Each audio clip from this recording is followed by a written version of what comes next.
Hello and welcome to another life lesson learned brought to you by Tim Unscripted. This is one of the more fundamentally difficult videos for me to record because it hits very close to a place that for me is still quite raw and continues to go through a healing process on a day-to-day basis. And I say that based on this.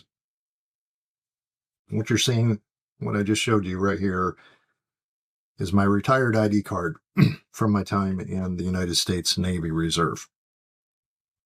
And it goes to the heart of what I am sensing and hearing in some conversations, maybe not directly, but being alluded to.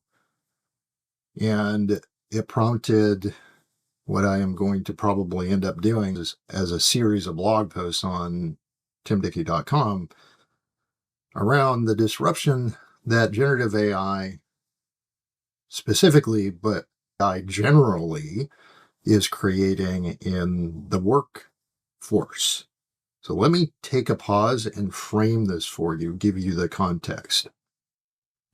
That ID card for many years represented the loss of a title. And I say that from the standpoint of as an enlisted sailor, not a commissioned officer, every promotion was a process of earning a new title. I can't speak for the officer corps. I was never an officer. I was only in the enlisted community for nearly 25 years. Those titles and the authority that was conferred with those titles really meant something, and I believe it means something as well in each of the other branches of the United States military. In the Navy, though, in particular, and especially around the title of Chief Petty Officer, it has a historical thread that goes back to April 1st, 1893, which was the establishment of the rate of the Chief Petty Officer. And by rate, meaning that particular pay grade structure, the responsibilities, and all the authority to execute on those responsibilities. And there has been a process by which moving from first class petty officer to chief petty officer has been developed and honored year after year, decade after decade. And it is a source of pride, and it is very much a source of legacy, making that transition from first class to chief. And so with that, and that title and the identity that it confers, there is something very unique and special that if the individual is truly interested in being the best chief that they possibly can, they take on a persona. They inhabit that role with their own unique skill, abilities, experiences, and all of the things that make them human. But it is a title, and it shapes an identity. And there's this saying that once a chief, always a chief. And I believe that is fair. Notice I'm not saying true, but it is fair. Because this process of transitioning from first class to chief is at times extremely grueling and challenging, demanding emotionally, physically, intellectually.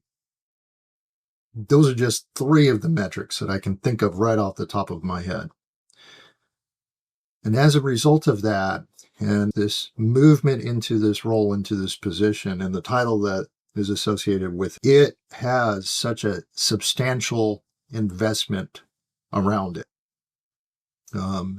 such that I can't fully describe what that feels like, but it is, there's an old saying, you have skin in the game, meaning that you're truly committed at that stage. And so, this is one of those where I personally look at this whole process, and I am grateful to have gone through it, but I didn't understand the long-lasting effects of what this would do to me as a human, as a person, after I retired. And after I received my ID card to let me know that, yes, Tim, you are no longer serving. You will always be a chief, but your role, your active level of engagement as a chief in the mess in the United States Navy has come to an end. And I want to draw this bridge between my experience and where I see generative AI taking many practitioners, specifically in the software development space. So I dropped a blog post this morning called, titled that You Lost Your Title, Now What? Generative AI is disrupting so many things. AI in general is disrupting so many things as it has become part of the business conversation, regardless of the type of AI that we're discussing. The funny thing is that while we like to attach our identity to our title, the truth is AI, generative AI, has really put a mirror up to my face, and I sense others as well, and showed us that, hey, by the way, I can do things that you can do better. I can do things that you can do better.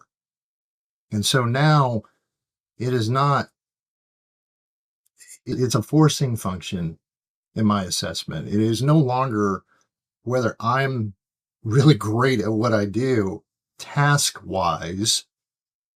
It is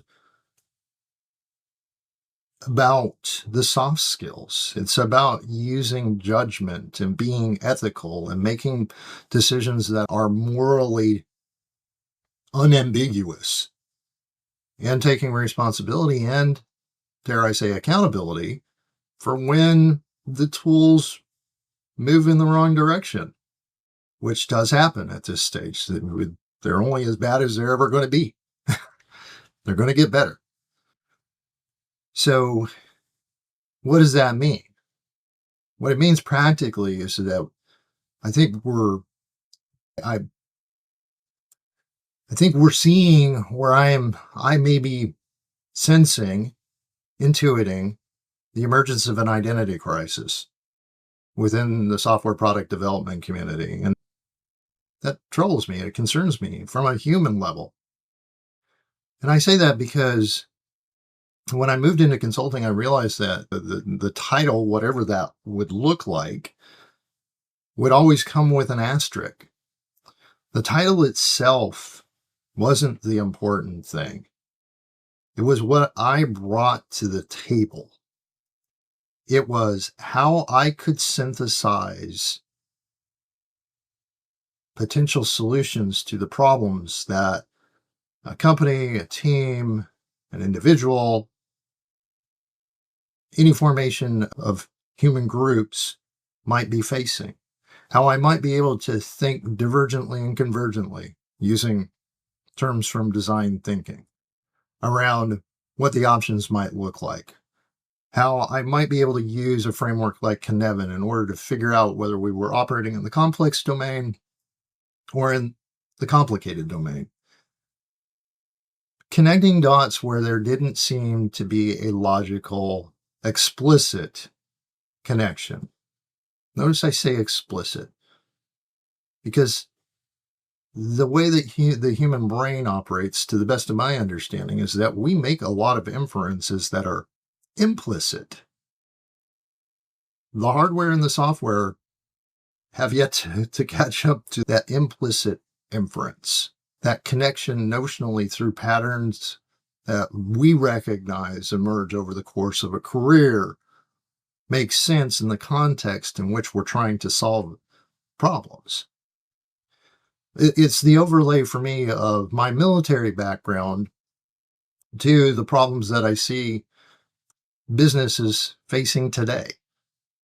It's not a one for one. There's no parity. The language is different. The culture is different. The approach is different. But I liken it to some terminology that I learned when I was deployed with the Army Rangers in Afghanistan. A course of action, most likely, least likely, most dangerous. You know, for me, it's like translating that directly into business language is easiest, most difficult, and highest risk. Easiest, most difficult, and highest risk. You see how I drew that arc? And that's a very simple example. It's an easy way to frame where I see this whole concept of losing identity, losing title going, specifically in the software product development community. And I can only speak for this community, or not for this community. I can only speak about this community because that is the business community in which I operate, in which I work. And this may apply across a bunch of different communities and a bunch of different roles. I don't know. I'm not the expert. In fact, anyone who claims to be an expert in any of this, I would call BS on fairly quickly. So, in my humanity and my desire for us to make the best use of the tools that we have in our hands today and those that will emerge into the future, I wanted to address this challenge head on and acknowledge the elephant in the room and yet also provide hope. The example of course of action, that is the simple thing. That is something that I hope that you can find easy to relate to. The more difficult things are going to be those that require human judgment and discernment. And all of the things that we learn over the course of a lifetime that we cannot at this point encode into a model. Maybe at some point it will be, I don't know. I'm not hoping for that. I'm not wishing for that. I'm not forecasting that. But what I am strongly encouraged is that these tools enable us to push some of the routine, regular drudge work over to them, and equally as important, to be able to use them because of the encoded information that they have available to them to act as thought partners, to help us look at the challenges that we're facing differently and come up with options. Not to be wrapped up in analysis paralysis, but to be able to say, what are the least obvious things that I might be missing in all of this? That is where we can go, knowing that if it's not happening today, it's going to happen in the near-term foreseeable future, that your job title, my job title simply will not matter in the age of generative artificial intelligence specifically, but generally in the age of artificial intelligence.